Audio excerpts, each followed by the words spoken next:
एकदा हि विशालायां चत्वार ऋषयो मलाः सत्संगार्थं समायाता ददृशुस्तत्र नारदम्।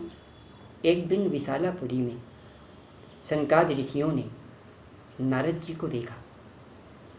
सनक, सनंदन, सनातन, सनत कुमार को सनकादि के नाम से जाना जाता है।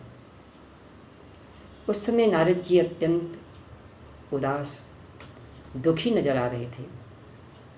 सनकादि ने पूछा नारद जी से, कथम ब्राह्मण दीन मुखा कुतश्चिंतातुरो भवान त्वरितं गम्यते कुत्र कुतश्चागमनं तव। ब्राह्मण, आप इतना हताश, उदास, दुखी क्यों दिख रहे हैं? आप जल्दी जल्दी जा कहाँ रहे हैं तथा आपका आगमन कहाँ से हो रहा है?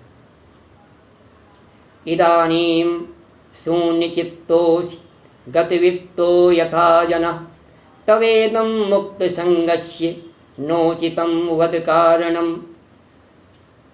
इस समय आप उस पुरुष की तरह दिख रहे हैं जिसका सारा धन लुट गया हो, छीन लिया गया हो।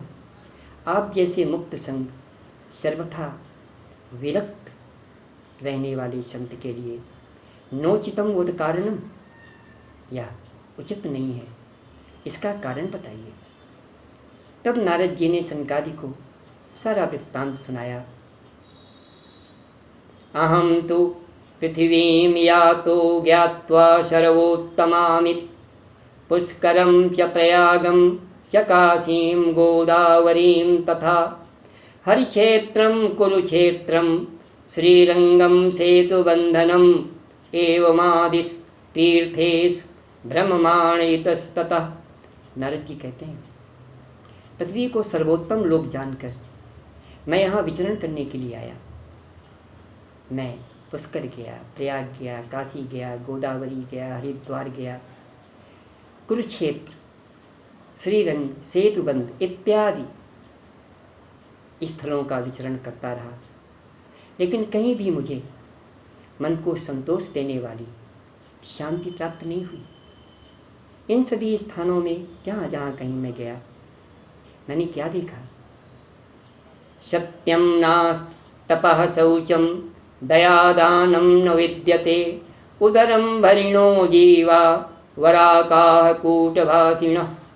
कहीं सत्य नहीं रहा, तप, शौच, अंदर बाहर की पवित्रता कहीं नहीं दिखी, दया दान का भाव लोगों में नहीं रहा। सब अपना उदर भरने में लगे हुए हैं, सबको अपना पेट पालने की लगी हुई है। दूसरे की कहीं किसी को कोई चिंता नहीं मुझे दिखी। सब अपना उदर पोषण करने में लगे हुए हैं। मंदाः सुमंदमतयो मंदभाग्यायुपद्रुताः पाखंडनिरताः संतो विरक्ताः सपरिग्रहाः। सब आलसी हो गए हैं। पृथ्वी के लोग सभी आलसी हो गए हैं, मंदमति, मंदभाग्य और तरह तरह के उपद्रवों से ग्रस्त रहते हैं। जिन्हें विरक्त कहना चाहिए वे गृहस्थों से भी गए गुजरे हो गए हैं। विरक्त तथा कथित ये विरक्त जो अपने आप को विरक्त कहलाते हैं, ये धन, स्त्री आदि का परिग्रह करने में लगे हुए हैं।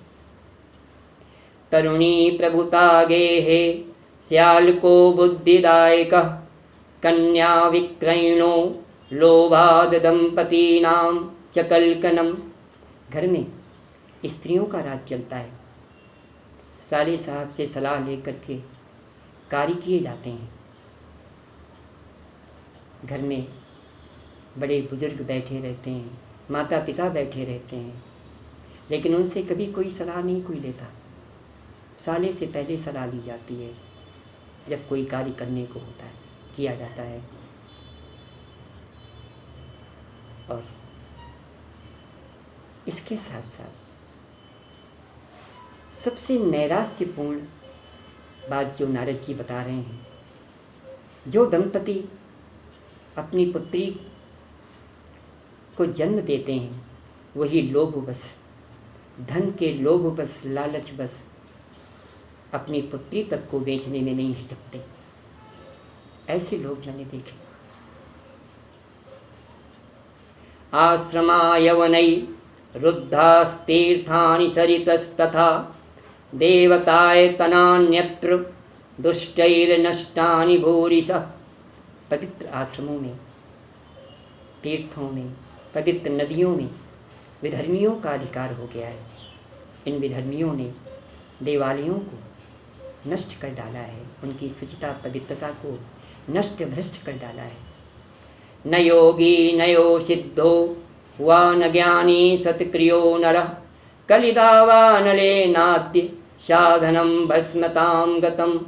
न कहीं कोई योगी है, न सिद्ध, न ज्ञानी, न कोई सत्य आचरणशील व्यक्ति। कली रूप दावानल से सभी साधन भस्म हो गए। इस प्रकार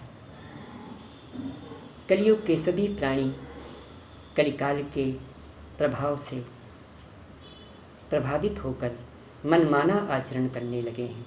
जैसा कि गोस्वामी जी ने कहा है, सब नर कल्पित करहीं अचारा, बरनी न जाई अनीति अपारा।